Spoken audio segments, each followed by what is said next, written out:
Hello everyone, Joey Nohani here, coming to you live from the studio shaped like Anthony's mother's basement on the first episode of 2017, and we kick off the new year with news of Raw losing to Smackdown in the ratings. And the final week of 2016, also Goldberg makes his big return to Raw on the newly formed Kevin Owens show. It's all right here on the Falcon Arrow WrestleCast. WrestleCast sounds super good.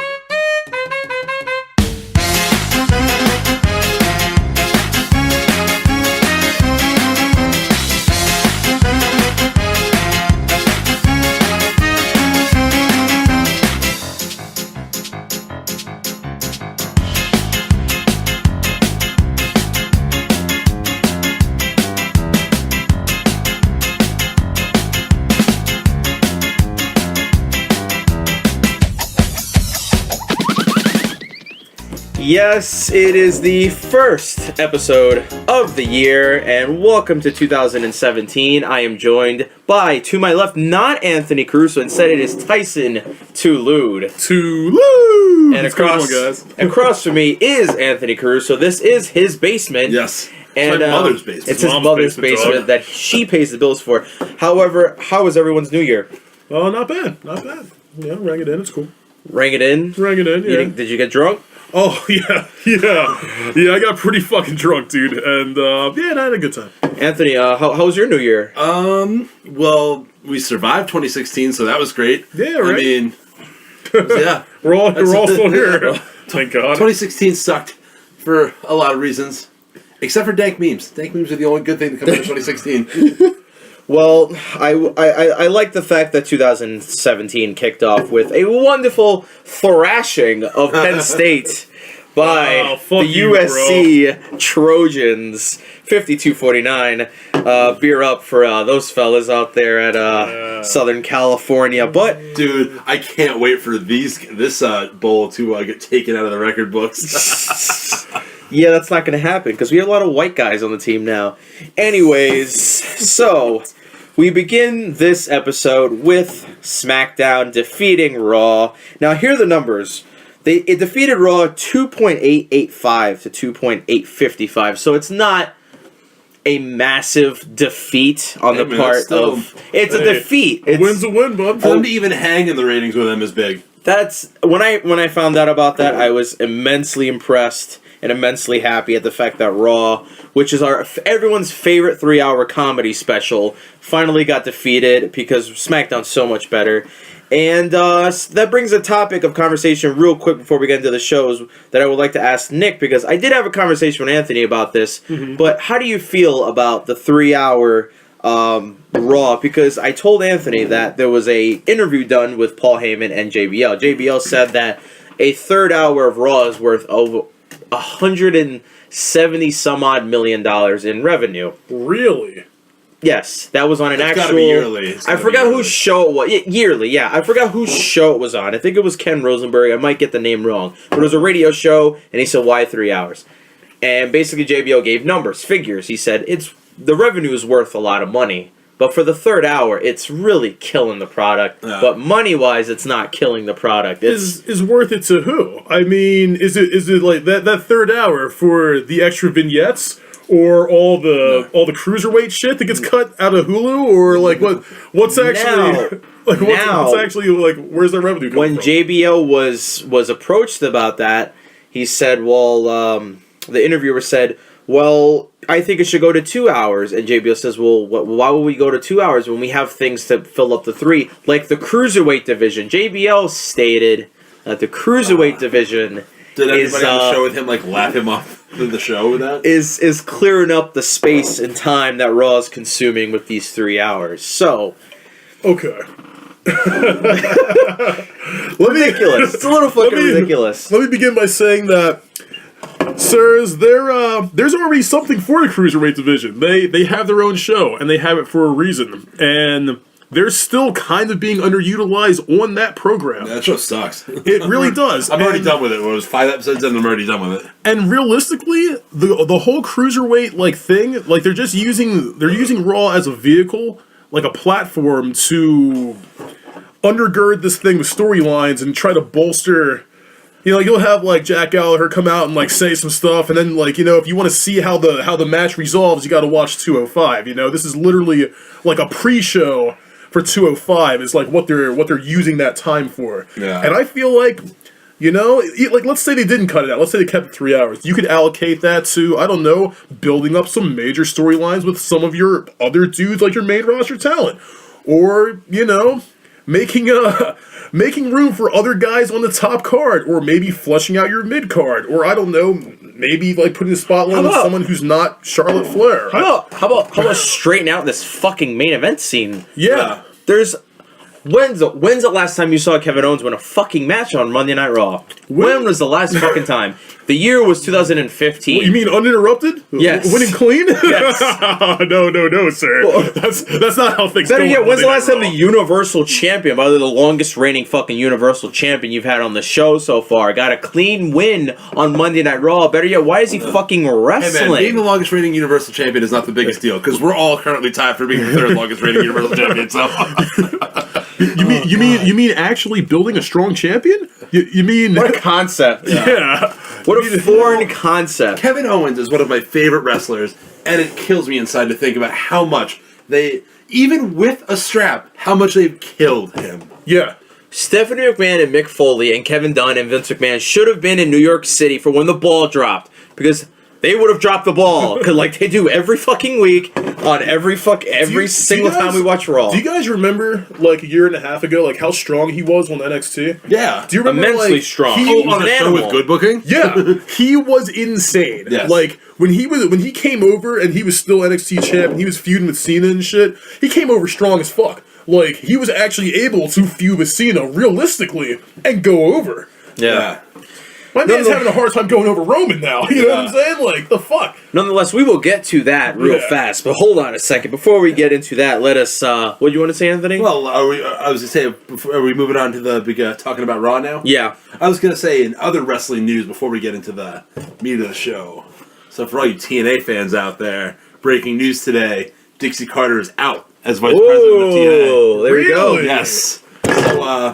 So, Anthem Sports, which is the company that's taken over, is rebranded like their parent company, and they have appointed a new president. I don't remember the name, but point is, Dixie Carter is out as head of TNA. Wow. She's taken like a minority shareholder role, and I'm sure she might still be an on-screen figure, so who knows.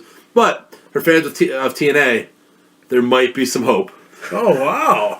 I thought that she got a new creditor or something to like help Well, her that was- refinance. She's had a ton of fucking Yeah. creditors. Well, that was this Not whole, that one. was like kind of this whole deal with Anthem, and I guess they're gonna be more like in the forefront of running this company, and maybe they'll run it like a legit wrestling company, and hopefully maybe in the future TNA will be good and be able to. Oh, maybe we'll I see don't the think TNA of old Hopefully, return. hopefully there will be Hopefully they'll more. turn on like a television channel that like a lot of people have. Yeah. More on For real. TNA than Matt Hardy and Jeff, because I never thought in my wildest fucking dreams I would be saying that Matt Hardy is the only thing keeping a wrestling company alive. It's weird because me and a buddy at work, we were talking about a couple hours ago. We were talking about how like TNA is like so bad it's good, like with the whole Hardy thing. Like, Yeah, oh yeah. yeah. Yeah. It's completely... Matt Hardy is the most over wrestler on the face of the earth right Yeah. now. There's no one more popular than Matt He's the fucking biggest Hardy. non-WWE guy right now. He so- could go anywhere he wants and get a major fucking payday Yeah. in an instant. Absolutely. But with that being said,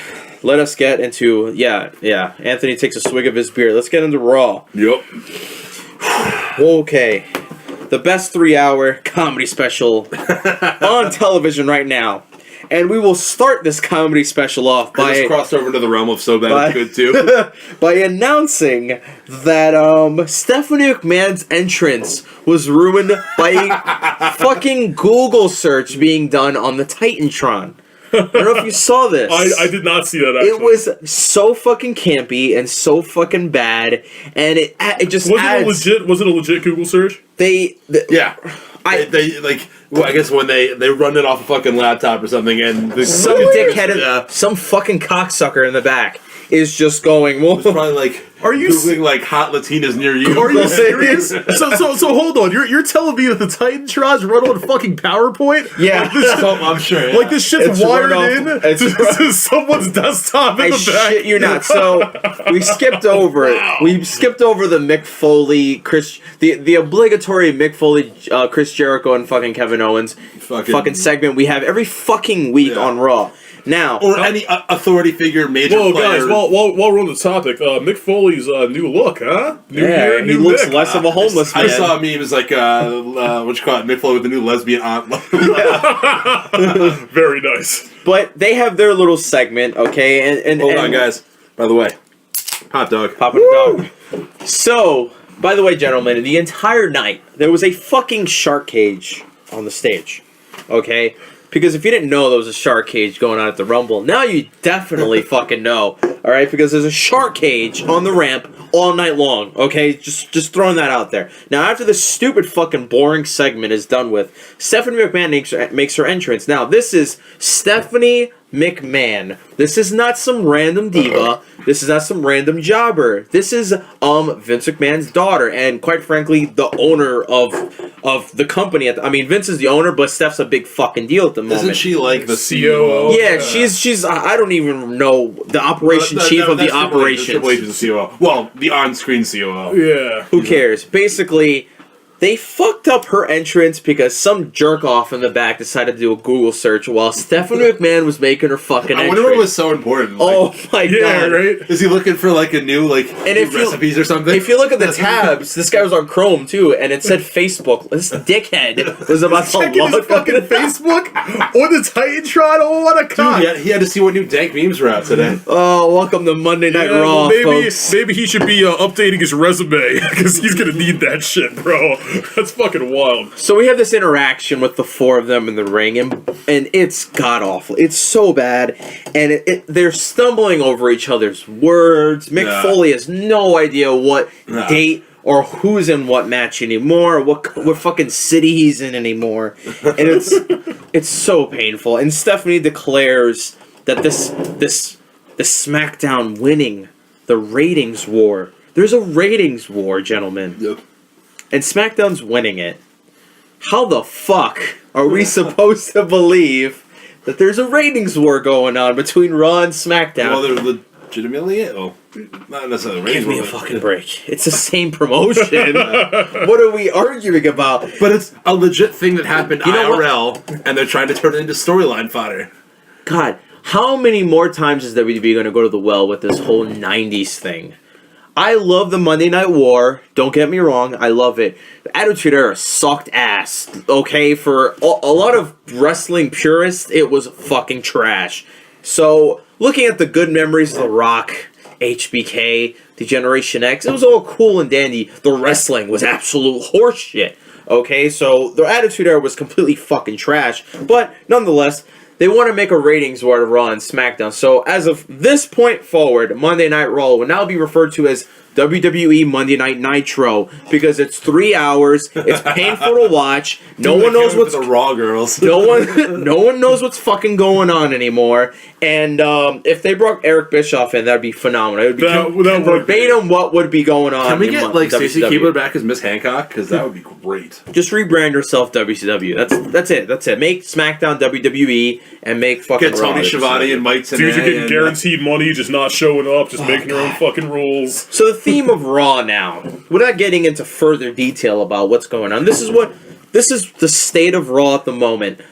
It's the same four fucking guys you've seen every fucking week giving away matches for absolutely free. Yep. You're putting killing your pay-per-views. You're killing your pay-per-views. Now, how in the world, as I say this with a Roman Reigns koozie that I got off of WWEshop.com, how in the world is anyone here at this table supposed to be excited about Roman Reigns versus Kevin Owens when we've seen the match 8 fucking times in the last 3 fucking and no one weeks? was excited about it the first time it happened. Nope. No one cared. But get this. Hey, get in real quick. Jericho's in a shark cage. Oh yeah. Holy fuck the Alamo Dome. Get your assholes ready. We can't just bar him from ringside or nothing. No. That'd be too easy. That'd be logical. Let's put his dickhead in a shark cage so we could, I don't know, drop the list of Jericho so Kevin Owens could hit him over the head with. I'm not throwing any ideas out there. Maybe he'll drop a scarf or something, choke him out with that shit. Oh my god. It's Like, if you're trying to make this believable, like, what possible explanation could you have for putting him in there? Like, that would make any sort of sense. I don't know. Maybe a Bond villain showed up. I can't wait for matches to be conducted with sharks floating around in the middle of the ring, and if you get knocked in, you die. Like a lumberjack match instead of shark. Yeah, well, the sharks are on the outside. The floor is sharks. Just strap Jericho to a table and have a laser about to cut him in half. Why not? Like a fucking Austin Powers sharks with lasers attached to their heads. Oh my! Shit is completely fucking unnecessary. They want us to believe, they want us to believe that, but Fuck off. They want us to get invested in the show, but Believe that. they want us to get invested in the show, but nothing on the show makes sense at all. No. And I don't understand how from one night to the next, in the same promotion, they can get it so wrong and then get it so right on SmackDown. It doesn't make any sense to me. Because monkeys aren't running SmackDown. Human beings with logic are running SmackDown. Oh, and because SmackDown's also a 2-hour show. 2 hour show. So they have less time to fuck around with, Holy shit. They actually have to get to the point. Yeah. Well, here on Nitro, we don't care for that. We like overdrawn segments and things that don't make sense. Now, speaking of things that don't make sense, why in the 7 deities, okay, would you fucking put Roman Reigns in a match? We all know why later on down the line. But Roman Reigns in a match with Chris Jericho for the United States Championship. We haven't seen this match ever. Yeah. I've never seen this match in my life. So good on them, right? If Roman gets DQ'd, he loses match. Roman Reigns is a fucking babyface. Yeah, where does this stipulation come from? The stipulation absolutely makes no sense. You're giving away the ending of the show by laying that stipulation out. So, here's the thing. Okay, I saw this stipulation made. Now, I was told by Anthony what he just said.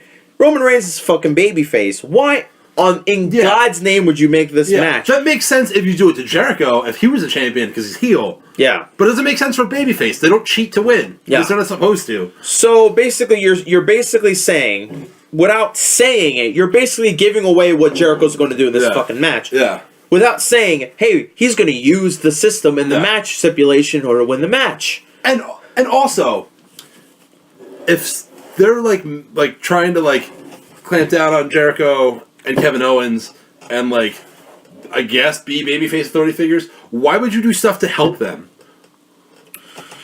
Why would you try to help the heel? I mean, I guess Stephanie's still kind of where the fuck is Stephanie's character going? I don't know. Nobody knows. Nobody knows where anybody's character is going. Steph is still technically heel. I guess that's true because I guess her and Mick Foley have that kind of a yin yang interest relationship. And her whole thing with Steph, I was completely lost on Stephanie's status until she bullied Bayley, and I went, yeah, she's definitely a heel. Yeah, and that whole thing with Bayley. Can't believe this. Oh, God, what a bitch. She's still heel, yeah. Well, not only that, if you thought that the nonsensical bullshit is over from there, well, you're in for a ride. A long 3-hour ride, because Kevin Owens loses via DQ. Now, alright, I don't know how much more you could do to Kevin Owens to ruin his character. I don't know how much more you could make this guy be the worst champion. He does not look powerful. He does not look smart. In fact, he looks like a moron week after week after week.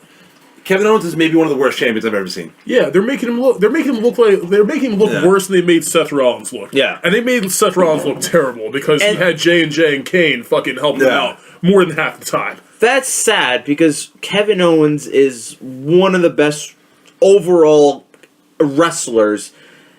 Kevin Owens is one of my favorite wrestlers in all of professional wrestling. In the ring, on the mic, on commentary. Yeah. He's a natural, and when he says that Kevin Owens is the worst champion, we're not saying that anything to do with Kevin's ability. Yeah. He's talented, but his talent cannot thrive in this environment Talent does whatsoever. not overcome booking. No, booking No, is not at all. absolutely crushing this guy, and it's so sad. And the fact that he needs Chris Jericho, Yeah. like Chris Jericho is the Universal A Champion without having the 45-year-old belt. man shouldn't be the best thing about your A programming. Not at all. And the fact that, like, not only does he need him, not only is it, like, does he subtly need him, he overtly needs him. Yeah. Yeah. Like, when they had their whole little, like, falling out or whatever, it was literally, like, 4 weeks of Kevin, like, sucking Chris's dick. Trying to be like, oh, Chris, come on, man, I got you this match, I got you these presents. We're friends now, right, guy? You know, like, giving the old rub and tug, hoping that he can, like, you know, get his fucking BFF back. It's bullshit, you know what I'm saying? Like, I think I made this reference before, but I've been watching a lot of old school South Park. It totally feels like Sodom and Satan right now. yeah, basically. Basically, yeah. Is there anything before we move on? Because I know Nick, well Tyson, I should say, kayfabe. Got to keep kayfabe Dude, alive. You killed Hey, kayfabe a long kayfabe's time. staying alive. Fuck you, Kayfabe's staying alive, bro. I'm Tyson, goddammit. Tyson. It would make more sense if you hadn't killed it a Anthony, million you don't times have a over. gimmick. We have gimmicks. We have to gimmicks, uphold. bro. We have Alright. merch. Oh, okay. We have Alright. shirts. Yeah. So Tyson, I must Find us ask, on ProWrestlingTees.com. before we go any further, is there anything that I missed? Because I don't fucking care for the long version of this. I watched the Hulu Plus version, man. which is the Nah, dude, it's just Hulu now. it's Hulu. That's right. I'm Just sure- don't pay for it. You don't get I'm Hulu. sure there were a couple things in there. Let me guess. The cruiserweights got into some action, Oh, to some misdeeds going on in the cruiserweight division. Correct? as I recall, yeah, there was a little Alicia Fox and Cedric action, and Dar came out and, you know, said some stuff, and once again got Cedric mad, and that was it. Speaking of this, I kind of read this like secondhand, so I don't know how true this is, but according to I was reading Ringside News today, and according to Brian Alvarez, I don't know if they misquoted him or not, but the whole reason this whole angle is going on with Noam Dar and Alicia Fox is because when Noam Dar says Fox, he says fuck, and I guess Vince McMahon finds that funny. That's what I've been saying for a few Yeah. weeks, is that I love the way he says Fox, 'cause it's hilarious. Yeah. That's And if that's like the abhorrent. whole like impetus for this whole storyline, it's so bad. If that is the catalyst for this, Yeah. that's terrible, but it's funny to hear him say it. yeah. that makes you want to vomit. It really, really does.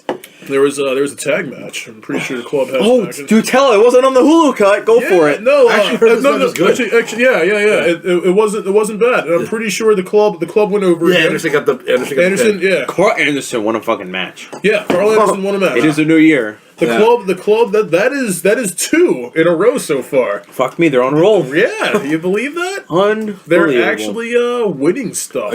Or was it a tag match? It was a singles It match. was. It was Anderson versus. This is Cesaro? Yes, because Sheamus was on commentary. Yeah, and yeah. Gal was on the side. On the outside. Yeah. I saw a glimpse of that. Good for you, Carl. Yeah, Good for you, they're boy. actually racking up some wins. Good on That's- you. This would be a nice rivalry setup. This you don't waste it on the tag match. You use the singles matches to set up the rivalry for the tag match. That's right. So use the single matches to let down the club later on, so have them lose later on in the Yeah. tag matches. I love this booking.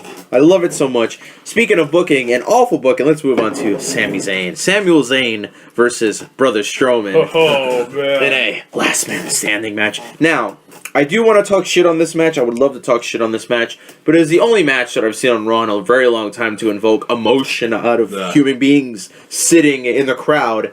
There was a lot of cool spots. There was a couple cool things that happened in the match, but overall, Sami Zayn had to lose. Yeah. Why would he win this match? Here's the thing, and I mean, I'm not going to pretend like I came up with this on my own. Heard somebody else make reference to it, but it makes a lot of sense. Sami Zayn gets beaten up in this match. He loses the match. Keep him off TV. Let him come back at the Rumble. Let Braun Strowman go on a run at the Rumble.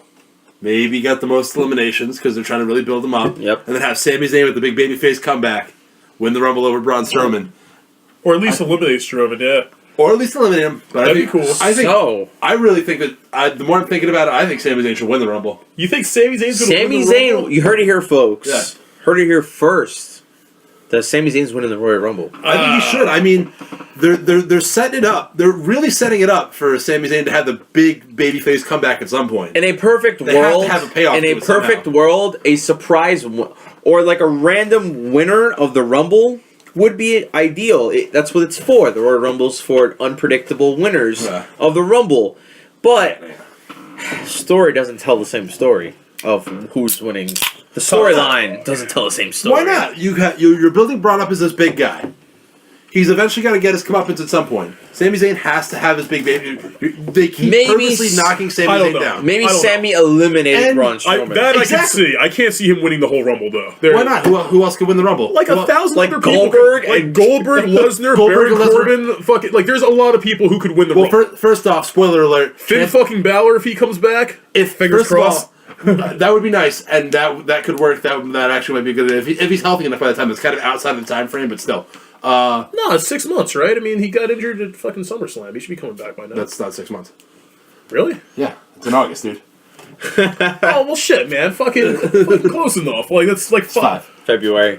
It's the end of close. January. It's the end of January for Christ's sake. All right, but a lot of people seem to think that the Rumble winner is coming from Raw. So rule out the SmackDown guys. Goldberg and Lesnar having a match at WrestleMania, so you can throw them out. That leaves one guy. Austin Creed. Yes, Xavier Woods got to win the Rumble. He looks like a punk now. Looks like a punk. If Finn comes back, yeah, Finn, definitely Finn. Yeah, that's what I'm thinking. Is Finn's going to come back? Number 30. You hear that music? It's going to be awesome. If Finn doesn't come back, I think you let Sami Zayn get a late draw, have Braun Strowman have an early draw, let him dominate the Rumble all the way through. See, the only problem with that is you already have 3 other guys that are going to dominate the Rumble. You know what I'm saying? Goldberg and Lesnar are its own thing.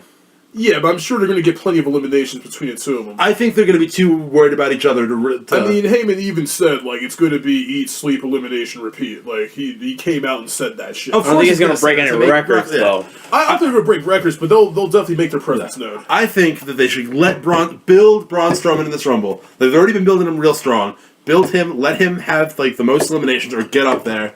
And then have Sami Zayn come out late draw, get the big babyface comeback. You have him eliminate him. Still protects Braun because he doesn't submit and he doesn't get pinned. You can have like some way to get him eliminated or something. It has the big babyface pop for Sami Zayn. It'll be a big pop to end the show, and then you can somehow get keep the belt on Kevin Owens. Sami Zayn versus Kevin Owens at WrestleMania. But you've overlooked one thing. You've overlooked one thing. We're going to be in Texas, and the Texas crowds suck balls sometimes. They're really bad. They're not that great. Some of them aren't. They're that still great. gonna pop for the big babyface win. Whatever. I don't think it's gonna happen. I wouldn't It makes mind. sense. I don't know if it. I don't know. I wouldn't mind seeing Sammy Kev at Mania. That is pretty cool. But I just don't see Sammy winning the Rumble. I mean, Sammy doesn't win anything, so Sammy's a jobber. I don't see him winning. But they're highlighting this whole Sammy thing for a reason. He's got to get his big babyface comeback at some point. Where else would you do I mean, they could easily what? let You're him gonna pay this off on some bullshit Raw? No, he could go over at Mania. Hell in a Cell at WrestleMania against Braun Strowman. Keep fucking. They're gonna drag this thing out, Braun Strowman, all the way to Mania. Maybe. Lord knows they dragged him and Kev out across a year and a half. I mean, let it happen. You know. I guess. So we had Titus O'Neil up here on this Raw. The Titus brand. Titus brand came out, and he was talking a lot of shit. The fuck cares? He was talking a lot of shit. My boy Titus O'Neil finally made an appearance on Raw. Son, he's been making appearances on Raw. Are you serious?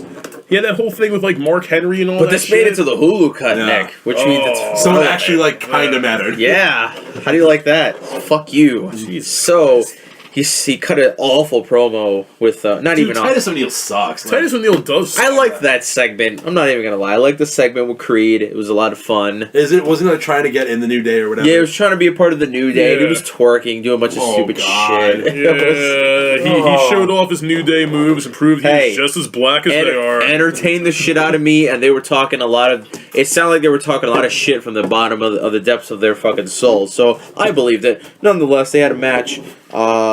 I don't even remember who the fuck won that match. I think it was O'Neil. It doesn't fucking matter. It doesn't really fucking matter in the long run. You're right. Now, I do want to talk about this Roman Y2J match. Okay? Now, what did you see this match in full? I was in and out. Okay, in and out. Anthony, did you see this match in full? I don't watch Raw, dude. He doesn't watch Raw. So, we're going to have to do a lot of work here. Now, anyways. I know kind of what happened, but yeah. Long story short, fucking Roman Reigns, okay? Jericho pretends to be knocked out from the belt. He throws the belt. He throws the belt at Roman, Roman, and then takes a bump. when the ref was distracted. Does the Eddie bump from 2006 against fucking Mr. Kennedy or 2005 against Mr. Kennedy. Okay, so the ref looks at Roman, sees Jericho lying flat on the floor, looks at Roman Reigns with the belt in his hands. He's looking, the blood's all over him. The murder weapon is right there. Gun is still smoking. Now, did Roman look all confused and shit with the belt? Yeah, of course. That's like he always does. Yeah. Now the ref goes, I should disqualify you for that, but I'm not going to because you're a nice guy. If it were anybody else, God, the inconsistencies in this fucking company are so bad. If it was, like he just said, if it was anyone else on the face of this earth that committed this act, then they would be disqualified right away, without any question. Because it's Super Roman Reigns. So Roman gets a free pass to do whatever the fuck he wants on Monday Night Raw. Let's just put it that way. Dude, I wonder if his girlfriend or his wife gives him that many free passes. So the match ends. The match concludes with Chris Jericho running himself into an exposed turnbuckle that he undid himself. Yeah. Now, like fucking Wile E. Coyote shit. I like Chris Jericho a lot, but he's a fucking idiot. Why the fuck on any earth would you run and put your... I know this is wrestling. I understand that. It just looks so fucking bad on television. It looked like he ran into the turnbuckle on his own and just bumped himself on an empty or on a fucking exposed turnbuckle. How fucking stupid do you have to be? I don't even want to talk about this show anymore. Which, by the way, the exposed turnbuckle bump is one of the dumbest things ever. You know how small that piece of metal is? Yeah. You'd have to, like, run headfirst purposely for it to actually do any legitimate... Well, that's what this looked like. It looked like Jericho ran headfirst and put effort into knocking himself out. You'd have to, like, fucking Naruto run into that shit. Yeah. Oh, wow. It's bad.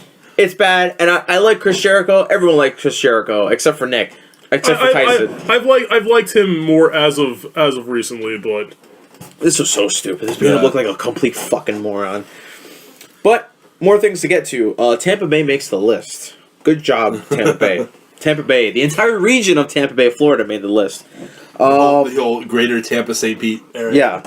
And on the inaugural Kevin Owens show, Bill Goldberg gets How many fucking shows do we need? Too many. The Cutting Edge, Miz TV, the Highlight Reel, Jesus, everyone's gonna get their own fucking show. Yeah. Oh, the Rollins Report. The Rollins Report? Yeah. Jesus Christ. Everyone's getting a show. Don't forget about Ambrose's fucking show that he had for a little while. Oh, yeah. Ambrose Asylum. Yeah. Fuck. God, everyone's got a talk show now. Holy Smack and Raw Talk. However, on this show, on the Kevin Owens show, Bill Goldberg got a lawn chair to sit on, or a beach chair. Which was like a fucking child's chair, by the way. Like, when I saw that, I'm like, tell me this motherfucker's actually going to come out here and sit like a foot-tall chair. Didn't, like, someone have, like, a sign over their face or whatever? Yeah. Thing? Yep. And, aside from... Oh, yeah, there was an actual guy who was the fucking signpost, yeah. Oh, like, some real, like, low-budget production? Yeah, just some dude with a fucking signpost, fucking public access show. Aside from all these theatrics that went on in the final segment, I will say this, okay? Bill Goldberg can still cut a promo, alright? I think he could still cut a fucking promo. A very believable promo. Yeah. Who the fuck cares? Goldberg's still decent on the mic. Whoa, he's still any of this. He's still very good on the mic. Yeah. 2, the standoff with him and Roman Reigns was pretty intimidating. It was. It looked a little ridiculous. Not bad ridiculous. Almost like you wanted to see them fight. I wanted to see them fight. I got a little excited over it. A little bit. I was waiting to see who was going to spear who. Yeah, who's going to... Yeah, but didn't this all come down to, like, Goldberg talking about, how after the Rumble he was coming after the champion, and then Roman, the not champion, comes out. Totally, because fuck, Yeah. So, in hindsight, at the end of this entire segment, you had Bill Goldberg and Roman Reigns in the middle of the ring staring at each other. So what you are implying by this moment in this segment is Kevin Owens does not mean shit. Chris Jericho does not mean shit. This is the Roman Reigns fucking show. If Roman Reigns and Goldberg are headlining WrestleMania, I'm done. I'm done with the WWE forever. I will literally no longer watch this bullshit. I don't Even know if I'd I say will- that. I kind of want to watch this match. I don't know why. I want to watch this Because you want to match. see who spears better. Yes. I want to see who's got the better spear. Better yet, put Is this a Rhino legitimate in this, conversation put we're having right Rhino now? and Edge in this match, and you've got me ready. All right. Then you get Bobby Lashley to come in. Lashley and fucking Batista, and we have one. Man, it's gonna be a tribe. There's gonna be so many Spear spears. the spear, bro. Yeah. But nonetheless, that was Raw in a very large nutshell. Dude, you By the really way- watch Roman Reigns versus Goldberg? I kind of would. I wouldn't not watch it. I I mean, kind of would. I Pearl. don't know why. Because here's the reason why, okay? I do not hate Roman Reigns. He's booked awfully. I don't hate him. I have a koozie, okay? Now, Goldberg cut a promo, a very believable promo. This guy makes me believe that he could crush anybody because he talks a big game. And I want to see him put that game to the test. That is the only reason why I watched this match. Also, out of everybody except maybe Braun, like Roman's been built the strongest. Like they've been building Super Well, yeah. Roman for like 3 years now. Roman can't lose. My Like his man fucking kicked- thin ass fucking Yeah. Kevlar vest My man protects him kicked from out like. of 2 Styles clashes. All right, Roman like They have built Roman so strong with that fucking vest, he would survive a nuclear attack. Yep. pretty much He's a cockroach. he is. No He less. just won't stop. Well, that was Raw, folks. Now we move on to the. Dude, I'm so mad for hearing. I you was say that. kind of stoked that Braun came out though and like did that whole thing with him. Yeah. Like, oh, Then good. He got double speared by. Yeah, I'm just glad The that- only good thing about Raw was the last segment. I'm just glad that Braun is getting like actual like ring time with like the top card, and they're building really strong. And I know Bray's at home sitting there watching this like fuck, you know, He's like sick and tired of beating up on fucking Samuel Zayn, and he's tired of beating up on jobbers. Now he wants some real Braun, competition. they're actually doing a good job with Braun. If anything, that's the only thing they're doing right. That's the only thing. is handling Braun. So Smackdown, the good show. Yes. We've already relinquished 36 minutes of time to Monday Night Raw. We talked But- that long on this bullshit. Yeah, Jeez, did, right. unfortunately. Awful. Now with SmackDown, we don't have too much to go over because it was a decent show, like it always is. Like it always is. Yeah. Now, the show begins with The Miz, gets on the mic, talks some shit, and Ambrose comes out, does the obligatory, gotta interrupt the guy that he's gonna face later on in the show, does that. Then we move on to Dolph Ziggler versus Baron Dude, Corbin. you're skipping stuff. What am I skipping? You're skipping the whole Maurice slapping him and talking about the hardest part of his night. That is That's not the Maurice slap I want to talk about. oh yeah. Oh boy. Oh boy. But still. She slapped the shit out of Renee Dude, Young. I think Renee was legit about to cry. Renee Yeah. Young, She needs to laid get- that shit she in. looked better, dude. I hope like, she has a good dental plan because I- Maurice knocked the shit out of her. I've been saying since this whole thing started a week or so ago or whatever. Like I really hope this culminates in a Maurice Renee match. Of, It of seems like sorts. it's got to go that way. It's got Or at something's least- got to give. or at yeah. least a mixed tag match. It's yeah. The best thing about this rivalry is the fact that these women do want to kill each other. Yeah. Mm-hmm. This is the best part. This is why SmackDown is winning. Is because they have believable rivalries. Because Yes. they started with something that felt very real, and now it's feeling even realer. Okay? Because Maurice, once again, if you didn't catch it, slapped the holy hell out of Renee Young in her. I really wish Total Divas was a little more current. So Yeah. we can, maybe play with the rivalry on Total Divas. Yeah. That'd be great. That'd be great use of, this reality. Yeah, but I don't want to see Renee Young saying, well, today Maurice is going to slap the shit out of Well, me. no. Play it up, in Total Divas, because we know it's scripted anyway. I wish but this they whole actually Diva have a shit feud. didn't happen like a year ago. Yeah. You know, yeah.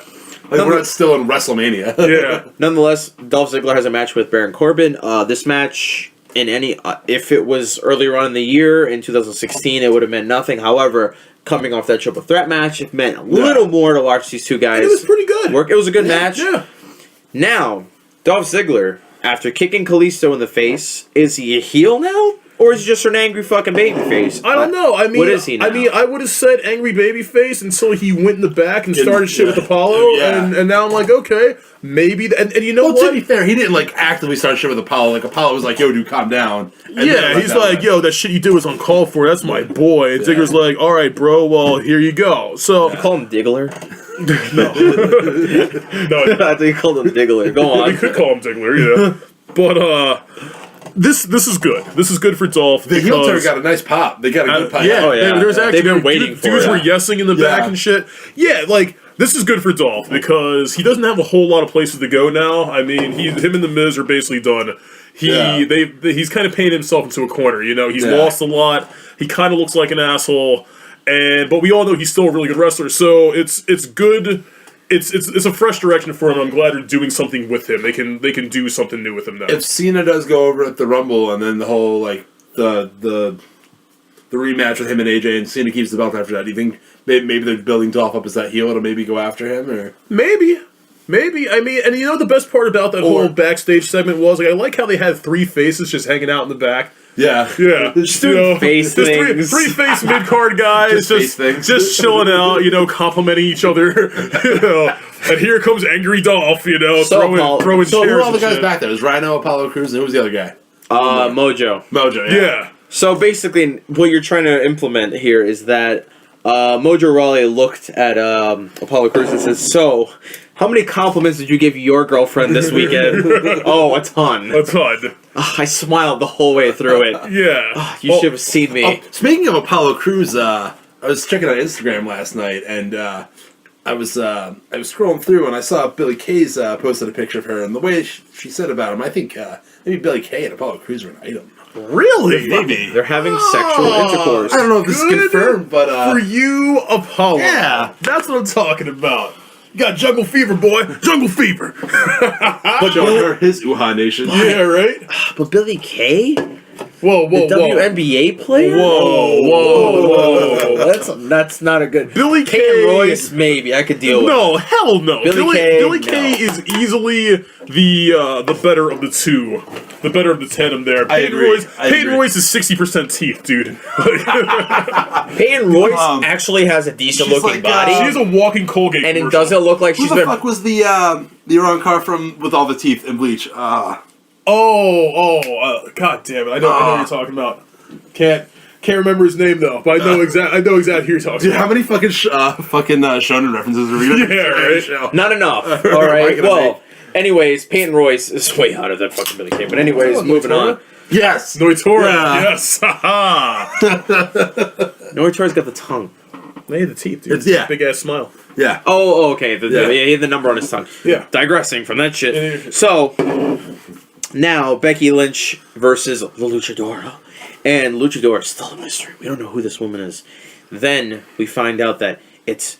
Or she goes under the ring, and then Alexa Bliss comes out. You know, from at the other that side. at that moment, I thought to myself, "Wow, that was really fast." I literally said it out loud, like, "Wow, she got to the other side of the ring really fast, Quick." And then I realized that it was my wife, and I'm like, "Oh, that's Alexa that's Bliss shows her face, and then however La Luchadora comes out and reveals that she was also in on the Twin Magic, Oh, and man.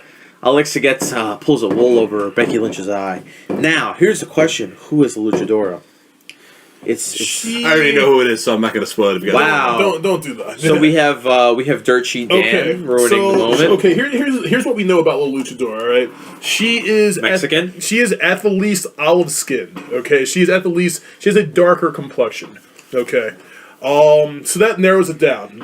Popular opinion is she could either be Mickie James, which maybe No, not a chance. she could be Deanna Purrazzo, which Possibly. again maybe. Or she could be Naomi, which Nope. I've rolled that out because Nope. Naomi's got way too She's many. not dark enough. Naomi's way too dark for that. And she's got way too much TNA to be that She's got chick. a whole You know? lot of ass. Yeah, if it was Naomi, you would know. Trust She's me. got way too much test in Albert. Even Yes. even with those high waisted briefs on the outside of her suit. Yeah, you'd definitely be able to tell. They're not even really briefs. They're just like paint. Like, I design, know, yeah, but yeah. So after this is all done, we still don't know the identity. Anthony does because he is a weeb. Now we move on to the contract. because I actually like the news of the business. I'm on. All right, Dirt Sheet Dan, we know. So Dan over here will reassess what he just said. Now we move on to the John Cena and AJ Styles contract signing. Now, before we get into the actual signing, I would just like to remind you, gentlemen, that before the signing, well, the beginning of the signing, it was 34 minutes into SmackDown. In 34 minutes, SmackDown accomplished a match, a heel turn, another match, a segment in between, and an opening segment in 34 minutes. You taking notes, Raw? No, they're not. So before we even got to the meat of the show, we've already had a full show. Well, a good amount of it. Now we get to the contract signing. Okay. This was an intense segment. Okay. Both men spoke from their hearts. Dude, the promos were fantastic. And I think that's part of the reason why this rivalry kicks so much ass. Yeah. Is because they're both really good on the mic. AJ referred to John Cena as the new Rock. Yeah. However, he said he'll never be the Rock because the Rock is selling. He'll never be as tickets big in left and Hollywood as The Rock, and he'll never be as good in the ring as Nope. AJ Styles. And he doesn't have the indie cred, so he's not. I like how he said that. I like how he's like, a year ago, you were holding this title and telling me I was an overrated indie guy. And now I'm holding this title and telling you that you have something to prove. And I was like, oh, get him, AJ. AJ did not hold back, and neither did He's like, neither did John. Yeah, we can't see you. We haven't seen you in 4 months. I was like, damn, son. And John, here's the thing about Cena, all right? And it's kind of a backhanded angle that he's taken, because his whole argument in this is, well, you know what? Other guys would have left by now, but I'm still here because of the love, man, because I got mad love for the company and these fans. Like, I don't really need this job, you know what I'm saying? But I'm still here because I love wrestling. And we're all like, Cena, you're not doing us a favor. Like, stop. Like, he's over here like, I'm here for these guys right here. Oh, like, fuck that, man. The guys who were chanting John Cena sucks. Yeah. But you can't deny this promo was really, No, really To be honest, the this promo- segment, Cena was getting the bigger pop. Oh, yeah. He was. I mean, He was. AJ got a big cheer too, but Cena was getting the bigger pop. John felt like he was speaking from the depths of his soul. To be honest, like, I kind of always feel like that was Cena. And I've been talking about with a friend of the show, our buddy Enver here. I was talking to, we worked together. I was talking to him about how I've come around to John Cena. In small doses, John Cena's a really good thing. Yeah. And Yeah, I do. When he's not being rammed down our throats, Yeah. I do like what Cena's doing. yeah. Fucking. So it works because they are kind of speaking from the heart. Like, Cena's very aware of how people feel about him. He's very aware of his perception in and out of the ring, and he uses that to his advantage. Yeah. And that's cool, Like, Cena knows he's Super Cena. He knows he can come in and make matches at will because of who he is. But he's acknowledging it, which makes me even more of an asshole now. That's fucking sweet, It's perfect. It's amazing. Because AJ's going to sit there and call him out on everything that we know about Cena, that he's a part-timer and blah, blah, blah. And she's like, yeah, I am a part-timer. I'm also John Cena, so fuck you. And, deal with it, basically. So, I mean, it's good. Like, they always have a good back and forth, those two. The segment was good. There was a lot of passion and emotion in this segment. Then another man by the name of Baron Corbin comes out and says, while he's moving, he's gyrating his shoulders a lot, says, I'm gonna win the Rumble.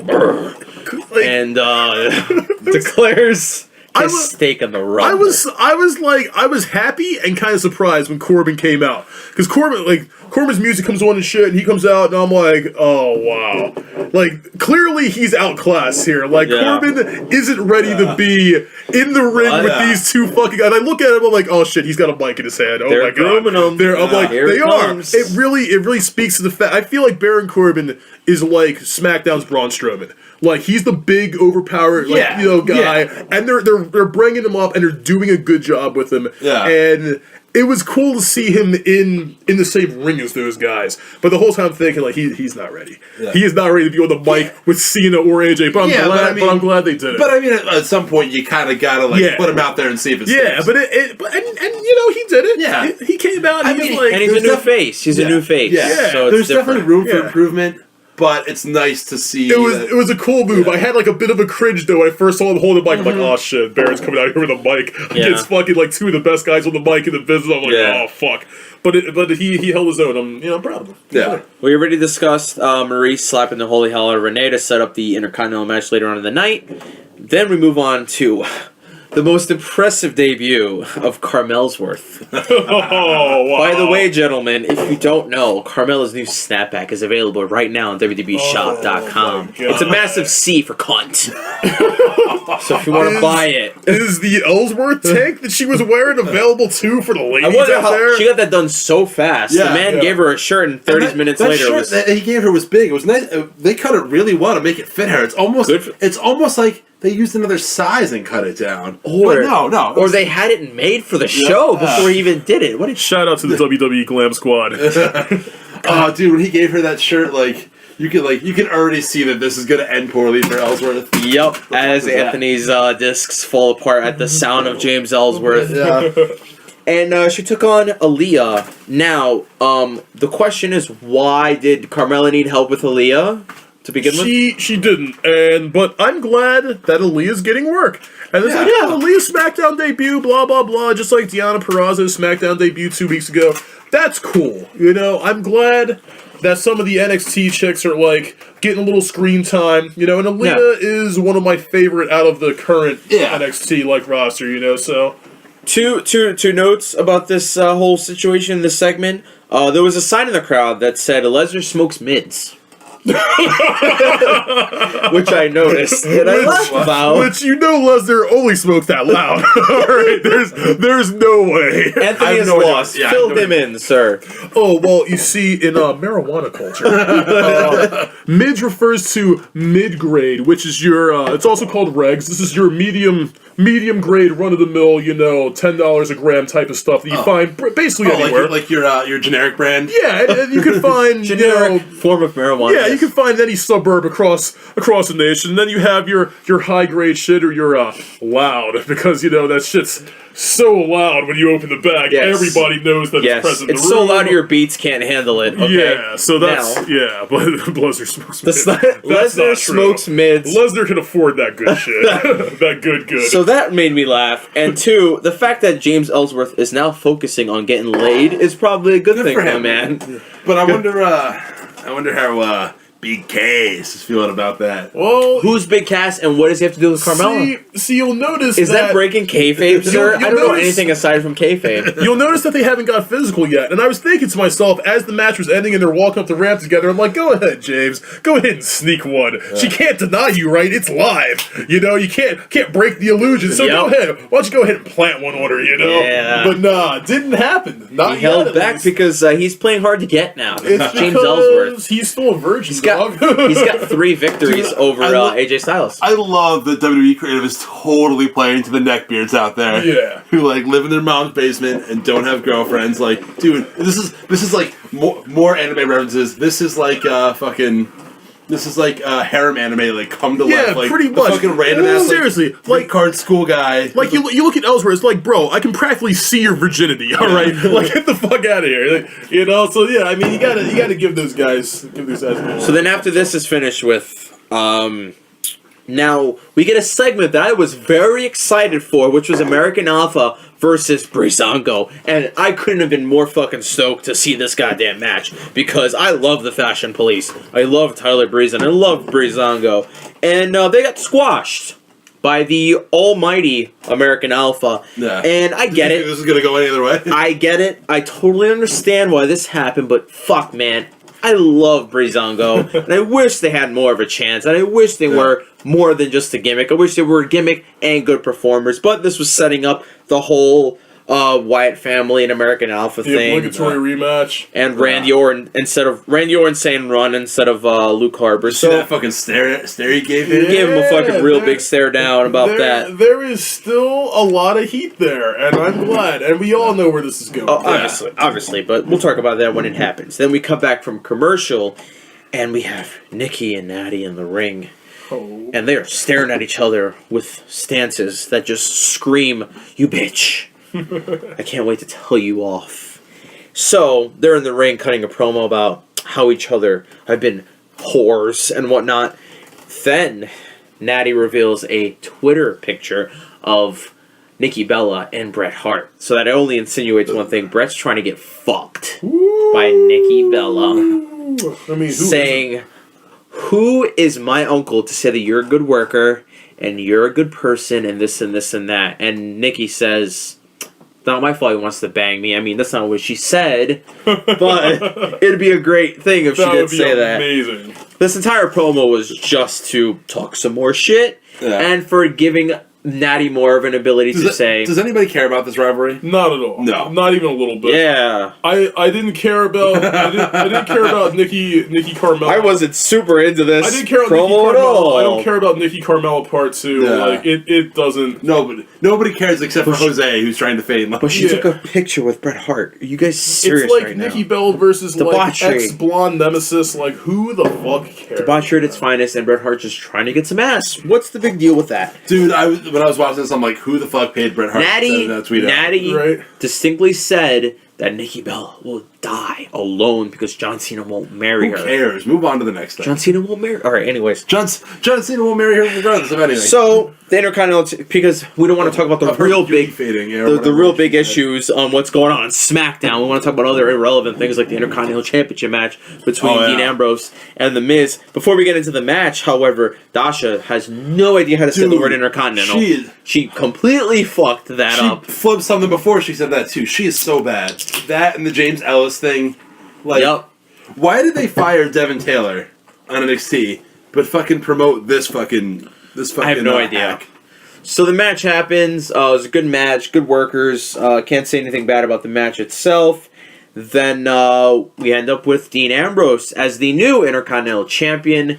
So what do we think about this? I'm glad that they kept Dean as strong as he is, because again, like, Dean has kicked out of some wild shit, and there's literally nothing the Miz could have thrown at him that he would not have kicked out of. So I'm glad that that's how it went down. How do you feel about the whole the non-DQ that happened?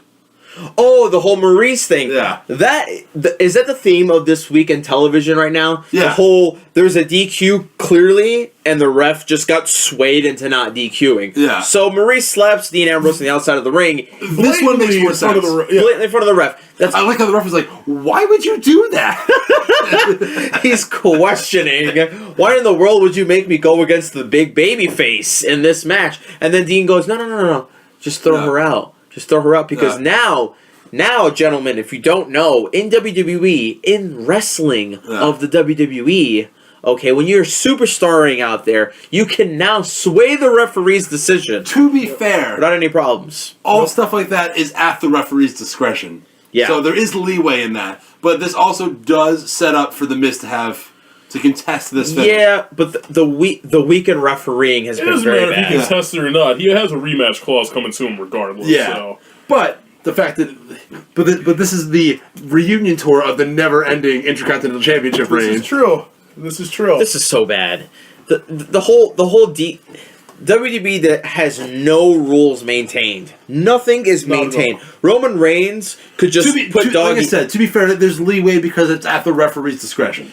Absolutely, but now when you have wrestlers just giving away how to deal with the situation and saying, you should do this because it favors me, just throw her out, because she laid physical contact upon me. I don't know. It's fucking very choppy on WWE's part. It is sketchy, and it's a really bad precedent to set, like letting dudes, kind of influence the ref's decision. You're basically giving wrestlers the full discretion to do whatever they want and handle however much they feel like handling it. Pretty much, like the ref's supposed to be impartial. Call it down the middle, do it by the book, or don't do it at all, So that's how SmackDown went off the air. Once again, SmackDown much better than Raw. Can't complain about too much, except Dasha fucking sucking at her job. By She's the so way, bad. For everyone playing along at home, this is week 2 in a row of a major title change happening on SmackDown, on the program. That wasn't the women's title. Yeah. So again, Raw, are you taking notes? Yeah. Nope, they're not. They're not, because Raw will continue to be the best 3-hour comedy special on television, and we will not escape it. For the A show. Yeah, right. We could get into 205 Live, but nothing of importance happened. No. Tajiri made his debut. Tajiri won. Jack Gallagher took on Anthony Nese. Daivari interfered. Yeah. Did his little shtick. Noam Dar, this is the only thing I want to talk about. Noam Dar versus Mustafa Ali. Dar loses the match. However, he gets interviewed after the match, and Noam Dar is only concerned with Alicia Fox. Yeah. Has no concern over his Does fucking own. Mustafa Ali do that sweet ass fucking exploded fucking. I couldn't tell you because I wasn't really into the match. yeah. Couldn't like care every less. other fucking match. Like in the show. they've made 205 Live the most unwatchable shit you could Even, possibly They have watch. a great broadcast on it, but even they can't save the show. So, like I said, Noam Dar is only concerned with getting laid. He's not concerned with his record. He's not concerned with championships. He's only concerned with Alicia Fox. I cannot wait. I cannot wait for Alicia Fox to fucking turn on Cedric and totally go with him. And so Live sex celebration. Live sex celebration with Noam Dar. Dude, this is 205. That's the only way it's gonna save this fucking show. I'm so done with the 4th hour of Raw. Yeah. The vanilla midget hour of Raw. Yeah, it's awful. Neville took on the most. Speaking of vanilla, the whitest, most vanilla fucking babyface you can get on the planet, which is T.J. Perkins. And I mean, they've killed this kid's credibility. Yeah. He's so fucking bland.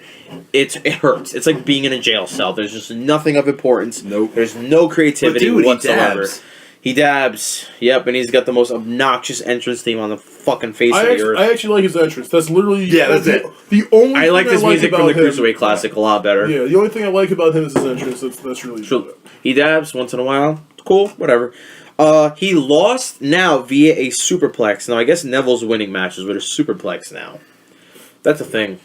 Yeah, instead of using the coolest finisher in the promotion. But no, he needs a move now. He needs a credible move, not just some flippy lucha garbage. He needs a superplex and fucking kills people. That's apparently his finisher now. Those 205 Lives, the same shit. Jack Gallagher and not Mustafa Ali, the other fucking Arab, Davari. He's Persian. Persians and Arabs are different. Whatever. That side of the world. And that's pretty much 205 is the same thing you saw last week. And we're not even going to get into NXT because NXT is literally a rehash of the Melbourne thing. I feel like they haven't progressed any fucking storyline in NXT in the last month. I think that'll be coming. They've been on through this New Year's thing and the build. They've been on a holiday. I so. hate when they do that shit. Like when it's just like literally 3 recaps in a row. Yeah. Really? I think it's to cover because of the major travel that they went to do. Which is not something. I'm sure there's logistical reasons, but it's such for the fucking viewers. And to be fair, you gotta give Nakamura and Joe a break because these guys have been working their ass off. 1 and 2. These matches that they've been having lately aren't that great. They've been pretty okay. They don't have to come out and wrestle. I mean, just have new content. Like, I'm sick of seeing a recap from 3 weeks ago. I think from now on though it's going to be the build because they're going to have that show before the Rumble, so they've got to start building towards better, dude. They got to do something, man. But let me see something. Build anything. I think because these were big shows, they wanted to highlight them because they had the big main events. So they wanted to highlight them. The last month of NXT content has been a 4-hour instant replay. Yeah, it is. They've been on break, so they have to put something on the TV show in order to fill the gap. Yeah. We didn't watch the Japan episode because we're not interested in anything that's not current. We're not trying to rehash things that happen. Because nothing's going to happen that we don't already know is already. Yeah. So Melbourne was the highlight of this week. That was the week in WWE television. We look forward to another exciting week of WWE television next week. But until then, we will rejoin everybody for what we were about to watch is the Wrestle Kingdom 11. Real wrestling will be in front of our eyes. As I believe Matt Jackson tweeted last year, Wrestle Kingdom, the WrestleMania of wrestling. Yes. So we will rejoin all of you shortly for the Wrestle Kingdom review. And top guys out. Clink me.